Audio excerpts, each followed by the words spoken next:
Bismillahirrahmanirrahim. Assalamualaikum warahmatullahi wabarakatuh. Berjumpa lagi guys dengan saya guys, Temrek TV. Gimana kabar kalian semua? Semoga sentiasa dalam keadaan sehat walafiat, dipermudahkan segala urusannya, dan semoga guys dilancarkan rezekinya. Amin amin ya robbal alamin. Oke teman-teman, kita sering mendengar ya berita tentang pertumbuhan ekonomi guys, pelaburan asing dan kadar KDNK yang meningkat. Tapi dalam reality, jutaan rakyat di Asia Tenggara sedang bergelut tanpa pekerjaan guys. Ya, dalam kali ini yang akan kita kupas guys, yaitu tentang negara paling ramai pengemis guys. Siapa yang akan menduduki peringkat pertama negara paling ramai pengemis nih guys? Negara paling miskin dan ramai pengangguran. Akankah yang menduduki nomor satu ini negara kita atau negara jiran tetangga guys? Langsung saja, daripada penasaran, kita play videonya. Namun bagi teman-teman yang baru singgah di channel Temrek TV, please sebelum menonton video ini guys, subscribe dulu, nyalakan lonceng notifikasinya biar tidak ketinggalan updatean video-video terbaru dari channel ini.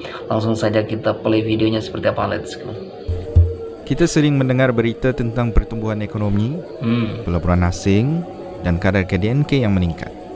Tetapi dalam realiti, jutaan rakyat di Asia Tenggara yang sedang bergelut tanpa pekerjaan.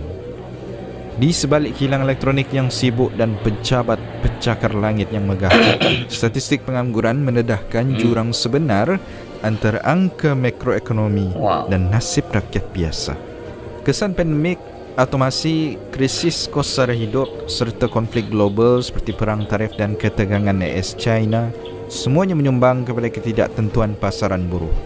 Dalam video kali ini, kita akan melihat 7 negara dengan kadar pengangguran tertinggi di Asia Tenggara tahun 2025. Ayo kita mulakan.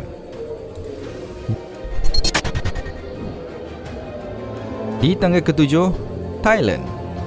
Thailand mencatatkan kadar pengangguran terendah dalam senarai ini, yaitu hanya 1%, bersamaan 408.440 orang. Meskipun berpopulasi lebih 66 juta, ekonomi Thailand masih mampu menanggung sebahagian besar tenaga kerjanya, terutama dalam sektor pelancongan, pertanian, dan otomotif.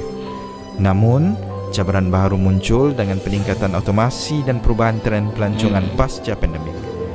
Ramai anak muda mengadu kekurangan pekerjaan bergaji tinggi, dan peningkatan kos sara hidup pula menambah tekanan kepada golongan B40 di bandar. Di tangga ke-6, Singapura. Singapura mencatatkan kadar pengangguran 2%, melibatkan sekitar 66.400 orang. Negara kota ini terkenal dengan kadar pekerjaan yang tinggi dan gaji kompetitif, tetapi saingan dalam sektor teknologi, kewangan dan perkhidmatan semakin sengit. Kemasukan bekal asing juga menyebabkan sebagian pekerja tempatan, terutama golongan pertengahan umur, tercicir. Singapura kini memberi tumpuan kepada reskilling dan upskilling melalui program seperti Skills Future. Namun cabarannya tetap besar dalam era otomasi dan AI. Di tangga ke-5, Vietnam. Vietnam mencatatkan kadar pengangguran 2.24% dengan 1.06 juta orang yang sedang mencari pekerjaan. Negara ini pesat membangun sebagai hub perkilangan serantau, tetapi masih bergantung kepada sektor informal. Golongan muda dan lapasan universiti pula menghadapi kesukaran mencari kerja yang setimpal dengan kelulusan. Walaupun ekonomi berkembang pantas dengan pelaburan asing yang tinggi, pekerjaan berkualiti belum tersebar secara menyeluruh, terutama di kawasan luar bandar dan wilayah tengah. Vietnam juga merupakan negara ASEAN dengan ketenteraan kedua terkuat di Asia Tenggara. Tonton video kami sebelumnya. Di tangga ke-4, Malaysia. Malaysia mencatatkan kadar pengangguran sekitar 3%, bersamaan lebih 522.400 orang. Walaupun angka ini kelihatan rendah, ramai rakyat terutama golongan muda, lebih 20% graduan, terpaksa bekerja dengan gaji rendah dan di luar bidang seperti sektor gig. Ketidaksepadanan antara kemahiran dan keperluan industri terus menjadi masalah utama, dan kerajaan memperkenalkan pelbagai inisiatif seperti skim jamin kerja, My Future Jobs dan latihan TVET. Namun, keberkesanannya bergantung kepada kerjasama erat antara sektor awam, swasta dan pendidikan. Jika tidak ditangani segera, Malaysia mungkin berdepan fenomena brain drain yang lebih parah. Di tangga ketiga, Brunei Darussalam. Brunei mencatatkan kadar pengangguran 4.8%. Walaupun jumlahnya hanya sekitar 10,900 orang kerana saiz populasinya yang kecil, negara ini kaya dengan hasil minyak dan gas. Tapi kebergantungan kepada sektor awam dan kekurangan sektor swasta menyebabkan pilihan pekerjaan agak tepat. Ramai belia memilih untuk menunggu kerja kerajaan, menyebabkan kadar pengangguran belia agak tinggi. Dan untuk jangka panjang, Brunei perlu memperbagaikan ekonominya bagi membuka lebih banyak peluang pekerjaan dalam sektor baharu seperti teknologi dan pelancongan. Di tangga kedua, Filipina. Filipina mencatatkan kadar pengangguran 3.9% bersamaan 2.03 juta orang. Ekonominya berkembang dalam sektor BPO dan kiriman wang warga luar negara, namun pekerjaan domestik masih belum cukup menampung permintaan. Pertumbuhan populasi yang pesat menambah tekanan kepada pasaran buruh. Justru, ramai rakyat Filipina bekerja secara tidak formal, tanpa perlindungan atau gaji yang stabil. Kerajaan sedang berusaha meningkatkan latihan kemahiran, namun ketidakseimbangan antara bandar dan luar bandar kekal menjadi cabaran besar.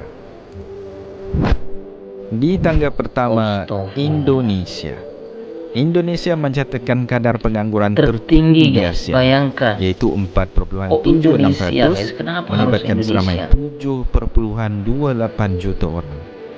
Negara ini memiliki populasi lebih 277 juta, dan meskipun ekonomi semakin berkembang melalui sektor pembuatan digital dan ekspor komoditi seperti arang batu serta kelapa sawit, ia masih belum mampu menyediakan pekerjaan yang mencukupi kepada golongan muda. Urbanisasi pantas menyebabkan lambakan tenaga kerja di bandar tanpa peluang pekerjaan yang setara. Kerajaan kini menumpukan kepada pembangunan infrastruktur, ekonomi digital dan pendidikan teknikal untuk menampung lonjakan permintaan kerja. Namun dalam jangka pendek, cabarannya kekal besar.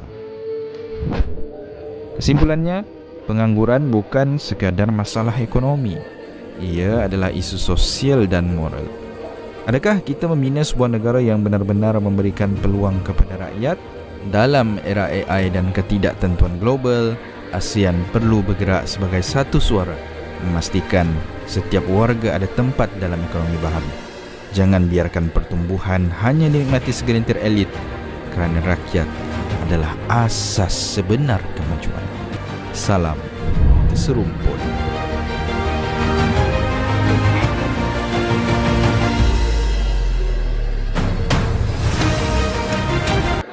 Ya teman-teman, saya sendiri sangat kecewa kenapa harus Indonesia yang peringkat pertama, yaitu paling banyak pengangguran dan paling termiskin guys.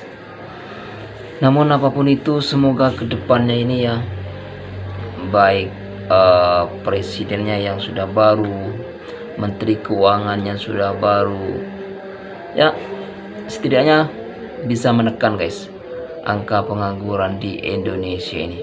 Oke teman-teman, terima kasih sudah menonton video ini. Jika korang suka dengan channel ini, please subscribe dulu sebelum meninggalkan channel ini. Saya Temrek TV undur diri. Wassalamualaikum warahmatullahi wabarakatuh.